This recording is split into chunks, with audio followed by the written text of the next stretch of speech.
Hello everyone. तो स्वागत है आपका अपने यूट्यूब चैनल साइंस व्हील में। और आज हम लोग फिजिक्स का चैप्टर कौन सा है तो हमारा विद्युत, इसका टॉप 20 एमसीक्यू जो है वो सॉल्व करने वाले हैं। और ये जो है आपका पार्ट 3 वीडियो है। इसके पहले मैं पार्ट 2 वीडियो बना चुका हूँ।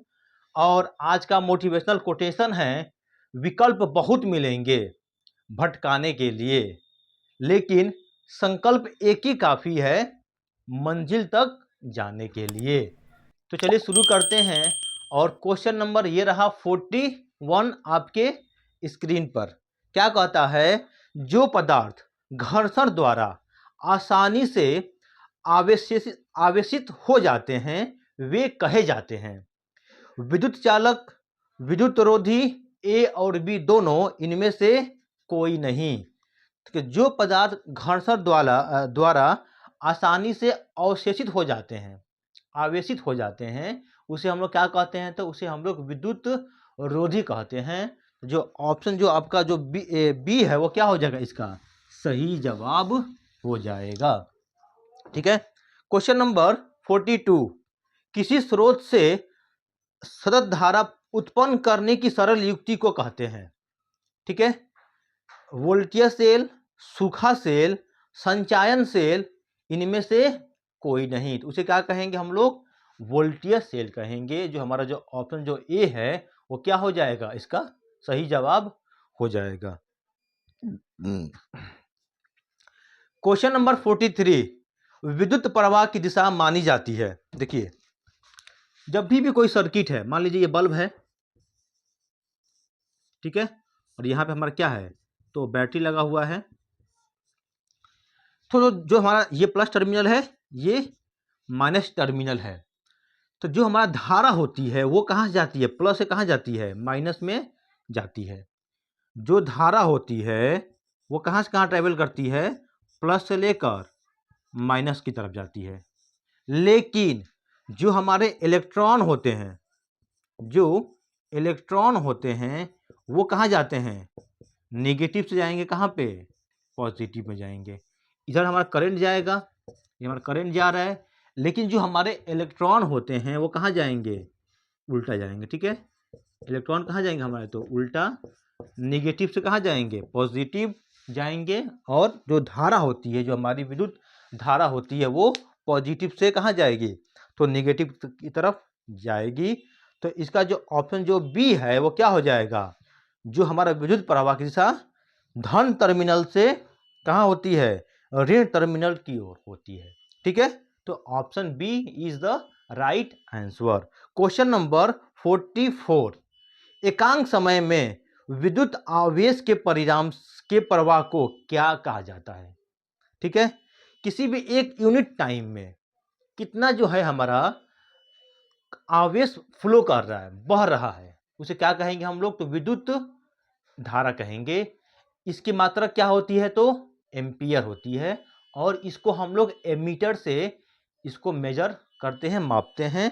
तो ऑप्शन क्या हो जाएगा 44 का जो सी जो ऑप्शन है विद्युत धारा, वो क्या हो जाएगा, राइट आंसर हो जाएगा। क्वेश्चन नंबर 45, आवेश का मात्रक क्या होता है, ये तो हम लोग बहुत बार पढ़ चुके हैं। क्या होता है तो कूलाम, क्या होता है, कूलाम हो जाएगा। वोल्ट किसका होता है तो विभवांतर का क्या होता है, हमारा वोल्ट होता है। एम्पियर धारा का क्या हो जाएगा, हमारा एम्पियर होता है। और हमारा प्रतिरोध का क्या मात्रक क्या होता है तो हमारा ओम होता है। तो 45 का जो ऑप्शन जो ए है वो क्या हो जाएगा, हमारा सही हो जाएगा। क्वेश्चन नंबर 46, किसी तार से 1 एम्पियर विद्युत धारा प्रवाहित होती है तो तार प्रत्येक बिंदु से कितने इलेक्ट्रॉन प्रवाहित होती है। इस क्वेश्चन में जो है 1 सेकेंड जो है छूट गया। यहाँ पे क्वेश्चन में है प्रति सेकेंड जो है 1 एम्पीयर धारा प्रवाह करती है। देखिए, हम जानते हैं आई बराबर क्या होता है, क्यू बाई में क्या होती है, टी होती है। और क्यू बराबर क्या होता है हमारा, एन इंटू क्या होता है यहाँ पे, ई होता है। ठीक है, देखिए क्वेश्चन में ये दिया है कि जो क्वेश्चन में जो टाइम जो है इसमें प्रति सेकेंड यानी कि 1 सेकेंड नहीं छोड़ दिया गया है। तो टाइम यहाँ पे हो जाएगा 1 सेकेंड हो जाएगा। और आई क्या दिया है हमारा, 1 एम्पियर दिया है। तो यहाँ पुट करते हैं तो आई बराबर हो जाएगा एन इंटू ई बटा में कितना हो जाएगा टी। ठीक है, और हमको निकालना है इसमें कि एन का मान क्या होगा, और ई का मान कितना होता है, ई का मान होता है 1.6 इंटू 10 के पावर में कितना हो जाएगा, माइनस में 19 कूलम्ब होता है ई का मान। अब जब हम यहाँ से आई का मान निकालेंगे, एन कितना है हमारा, हमको एन निकालना है, आई कितना है हमारा, आई यहाँ तो यहाँ पर 1 एम्पियर है। ठीक है, ई कितना है तो 1.6 इंटू 10 के पावर में माइनस 19 कूलम्ब है, और यहाँ पे टी कितना है, यहाँ पे 1 सेकेंड है। जब इनको हम लोग हल करेंगे तो एन का मान आ जाएगा 6.25 इंटू 10 के पावर में कितना हो जाएगा, 18 इलेक्ट्रॉन जो है इसका जो है आंसर क्या आ जाएगा, आपका आ जाएगा। ठीक है, बहुत ही इजी है। देखिए आई बराबर क्यू बाई टी, क्यू बराबर एन इंटू ई, तो आई बराबर क्या हो जाएगा, आई बराबर देन आई बराबर हो जाएगा एन इंटू ई बटा में क्या हो जाएगा यहाँ पे टी, ये फार्मूला हो जाएगा, यहाँ पर लिखा भी है। आई दिया है हमारा 1 एम्पियर, टाइम है 1 सेकेंड, ई का मान दिया गया है, ई का मान दिया, टी का मान दिया, आई का मान दिया है, हम एन का मान निकालेंगे, एन का मान निकाल लेंगे तो 6.25 इंटू 10 की पावर में 18 इलेक्ट्रॉन जो है इसका जो है सही आंसर हो जाएगा। यानी जो हमारा जो ऑप्शन जो सी है 46 का वो क्या हो जाएगा, इज द राइट आंसर हो जाएगा। ठीक है, क्वेश्चन नंबर 47, किसी विद्युत लैंप के तंतु से 0.4 एम्पियर की धारा प्रवाहित हो रही है, अगर लैंप 3 घंटे तक प्रकाश देता है तो प्रवाहित आवेश है। देखें यहाँ पे वेरी इजी क्वेश्चन हमको दिया है, यहाँ पे क्वेश्चन में आई दिया है 0.4 एम्पियर दिया है। ठीक है, इसके बाद दिया है यहाँ पे टाइम दिया है 3 घंटा, जब इसको हम लोग चेंज करेंगे सेकेंड में कितना हो जाएगा, 3 गुणे 60 गुणे कितना हो जाएगा, यहाँ पे 60 हो जाएगा। अब जानते हैं आई बराबर क्या होता है, क्यू बाई में टी, और हमें क्या निकालना, हमें क्यू निकालना है, हमें क्यू निकालना है, यानी कि जो हमारा आवेश जो है उसको फाइंड करना है। तो यहाँ से क्यू बराबर क्या हो जाएगा हमारा, यहाँ से क्यू बराबर हो जाएगा आई इंटू क्या हो जाएगा, यहाँ पे क्रॉस गुना हो जाएगा आई इंटू टी, आई का मान कितना है तो 0.4 हो जाएगा, इंटू टी का मान कितना है 3 इंटू 60 इंटू 60। जब इसका हम लोग गुणा करेंगे तो इसका आंसर आ जाएगा 4320 कूलम। ठीक है, तो ऑप्शन जो ए क्या हो जाएगा हमारा, सही हो जाएगा। ठीक है, very easy question, I hope आप लोगों को समझ में आया होगा। ठीक है, चलिए आगे बढ़ते हैं। क्वेश्चन नंबर 48, ओम के नियम से निम्नलिखित में से कौन सत्य है। तो ओम के अकॉर्डिंग टू ओम के नियम के हिसाब से आई बराबर क्या होता है, आई बराबर होता है भी अपान में आर।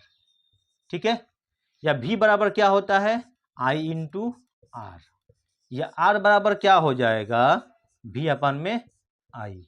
ये 3 फार्मूला है, मतलब एक ही फार्मूला है उसे 3 बनाया गया है। ठीक है, तो ये तीनों जो है देखेंगे हम लोग, आई 1 बराबर भी अपान में आर, ये पहला, हाँ वहां पर 1 नहीं है, यहाँ पे क्या है आई बराबर भी अपान में आर। बी नंबर है भी बराबर आई इंटू आर, नहीं है तो गलत हो जाएगा बी नंबर। सी नंबर दिया है आर बराबर भी इंटू आई, ये भी गलत दिया है। जो ऑप्शन जो ए है जहाँ पे 1 लिखा है ये 1 नहीं है। ठीक है, ये आई है, आई बराबर क्या होता है तो भी इंटू क्या होता है यहाँ पे आर, सॉरी भी अपान में आर होता है। ठीक है, तो ऑप्शन जो ए क्या हो जाएगा यहाँ पे आपका जो है वो सही जवाब हो जाएगा। क्वेश्चन नंबर 49, ओम के नियम में अचर राशि क्या है, प्रतिरोध, ताप, धारा, इनमें से कोई नहीं। देखिए इसमें क्या होती है अचर, यानी जिसको हम लोग चेंज नहीं करना है, उसको एक समान रखना है।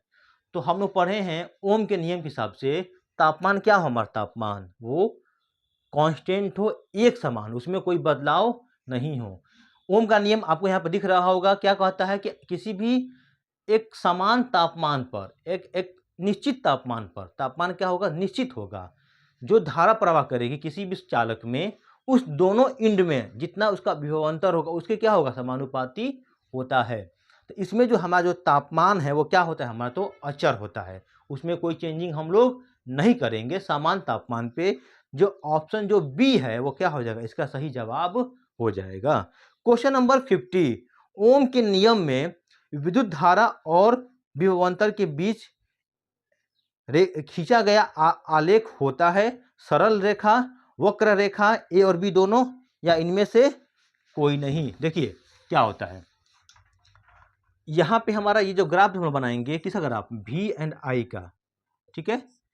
ये यहाँ जो हमारा जो R बनेगा वो कैसा होता है, हमेशा हम लोग का एक सरल रेखा बनता है, सरल रेखा बनता, हमेशा स्ट्रेट लाइन रहता है, ठीक है। जो हमारा जो ये जो R है ये कैसा होगा, हमेशा कैसा होगा हमारा, तो स्ट्रेट यूनिफॉर्म होगा। तो इसका आंसर क्या हो जाएगा, क्वेश्चन नंबर 50 का जो ऑप्शन जो ए है सरल रेखा, वो क्या हो जाएगा, इसका सही जवाब हो जाएगा। क्वेश्चन नंबर 51, निम्न में से कौन सा संबंध सत्य है। देखिए V बराबर क्या है, I अपन में R, V बराबर क्या होता है, I इंटू R होता है ना, सॉरी, V बराबर होता है I इंटू R होता है। जो ऑप्शन जो C है उसमें क्या है, सिर्फ सही बताया गया है, और तीनों में गलत है। इसका सही आंसर हो जाएगा ऑप्शन C। क्वेश्चन नंबर 52, प्रतिरोध का एसआई मात्रक क्या है, तो क्या होता है, वेरी इजी क्वेश्चन, क्या होता है, तो ओम, ठीक है। ऑप्शन सी क्या हो जाएगा, सही जवाब हो जाएगा। क्वेश्चन नंबर 53, निम्न में से कौन सा पद विद्युत परिपथ में विद्युत शक्ति को निरूपित करता है। देखिए पी का मान हमको बताना है, जो हमारा शक्ति होता है पी का बेसिकली 5 फार्मूला है। पी बराबर होता है W बाई में टी, P बराबर होता है E बाई में T, P बराबर होता है V इंटू आई, P बराबर होता है I स्क्वायर इंटू में R, और P बराबर होता है V स्क्वायर अपन में R। इतना फार्मूला जो है P का जो है होता है, ठीक है। देखेंगे हम लोग मिलाएंगे, पहला जो है I स्क्वायर इंटू R सही है, B number I R square गलत हो जाएगा, सी नंबर भी स्क्वायर इंटू आई कहीं नहीं है, डी नंबर भी आई स्क्वायर। इसका मतलब जो ऑप्शन जो हमारा ए है भी पी बराबर आई स्क्वायर इंटू आर, वो क्या होगा, सत्य हो जाएगा। क्वेश्चन नंबर 54, विद्युत धारा का एसआई मात्रक क्या होता है, तो एम्पियर। क्या होता है हमारा, एम्पियर, और एमीटर से हम लोग धारा को क्या करते हैं, मापते हैं। ऑप्शन डी क्या हो जाएगा, is the right answer. Question number 55, शुष्क सेल में ऋण इलेक्ट्रोड किस धातु का होता है, कार्बन का, जस्ता का, तांबा का, इनमें से कोई नहीं। इसका आंसर हो जाएगा जस्ता का, जिंक का जो होता है वो बना होता है, ठीक है। तो 55 का जो ऑप्शन बी क्या हो जाएगा हमारा, इज द राइट आंसर। बहुत ही आसान क्वेश्चन है, इसलिए जो मैं इन सबको बहुत ही तेजी से मैं करा रहा हूं, ठीक है। चलिए क्वेश्चन नंबर जो है 56 देखते हैं क्या लिखा हुआ है। शुष्क सेल में धन इलेक्ट्रोड किस धातु का होता है। जो हमारा सूखा बैटरी होता है उसमें जो होता है वो किसका होता है, वो जस्ता का, कॉपर का, कार्बन का, या लोहे का। तो किसका होता है, तो हमारा जो कार्बन का होता है। जो उसके अंदर जो होता है ना इलेक्ट्रोड जो होता है, जिसको हम लोग ग्रेफाइट बोलते हैं, और जो क्या होता है विद्युत का चालक होता है, वो किसका बना होता है, तो कार्बन का बना होता है। तो ऑप्शन सी क्या हो जाएगा, इज द राइट आंसर हो जाएगा। बल्ब के तंतुओं को बनाने में टंगस्टन का उपयोग किया जाता है, इसका क्योंकि इसका गलनांक 3380 डिग्री सेल्सियस है, क्योंकि यह निम्न ताप पर पिघलता है, क्योंकि इसका गलनांक 100 डिग्री सेल्सियस से 200 डिग्री सेल्सियस के बीच है, क्योंकि इसका गलनांक 3000 डिग्री सेल्सियस है। इसका सही जवाब हो जाएगा 57 का जो ऑप्शन जो हमारा ए है, क्योंकि इसका जो गलनांक है 3380 डिग्री सेल्सियस होता है, इसलिए हम लोग जो हमारा टंगस्टन जो होता है बल्ब में, जो इसका हम बल्ब में प्रयोग करते हैं, वो लगाया जाता है, ठीक है। 1 वाट निम्नलिखित में से किसके तुल्य है। वेरी इजी क्वेश्चन, 1 वाट बताना है हमको, किसके समतुल्य हो जाएगा। देखिए 1 वाट क्या हो जाएगा, V बराबर क्या होता है, V बराबर होता है I इंटू आर। आई का मात्रक क्या होता है हमारा बताइए, तो I का मात्रक हो जाएगा यहाँ पे 1 वाट, सॉरी पावर का बात कर रहे हैं यहाँ पे, पावर की बात कर रहा है। तो P बराबर होता है V इंटू क्या होता है यहाँ पे I। तो V का मात्रक क्या हो जाएगा, वोल्ट, यानी कि V, और इसकी मात्रा क्या होती है, I की मात्रक एम्पियर। यानी क्या हो जाएगा यहाँ पे ए, तो v इंटू ए हो जाएगा। ठीक है, जो ऑप्शन जो हमारा कौन सही है, सी जो ऑप्शन जो है वो क्या है, इज द राइट आंसर हो जाएगा। क्वेश्चन नंबर 59, 1 मिली एम्पियर में कितना एम्पियर होता है? 1 मिली एम्पियर में कितना एम्पियर करंट होता है? देखिए 1 मिली एम्पियर में कितना होता है, 10 की पावर में कितना हो जाएगा, माइनस क्या हो जाएगा, 3 एम्पियर हो जाएगा। और 1 माइक्रो एम्पियर में, 1 माइक्रो एम्पियर में 10 की पावर में -6 क्या हो जाएगा हमारा, एम्पियर होता है। तो जो ऑप्शन नंबर, क्वेश्चन नंबर जो आपका 59 है, इसका सही आंसर क्या हो जाएगा, ऑप्शन जो एक सही हो जाएगा। और जो क्वेश्चन नंबर 60 है यहाँ पर लिखा गया है, इसका आंसर क्या हो जाएगा, तो ऑप्शन जो डी है 10 की पावर में -6 इज द राइट आंसर हो जाएगा। आई होप आज का भी क्वेश्चन बहुत ही इजी था, वेरी इजी था, बहुत ही आसान था। चलिए अब हम लोग नेक्स्ट वीडियो में मिलेंगे, और आप लोग जो है अपना जो स्कोर है आउट ऑफ 20 में ज़रूर बताएंगे कितना आपने सही किया है। Thank you so much for watching my videos. Have a great day.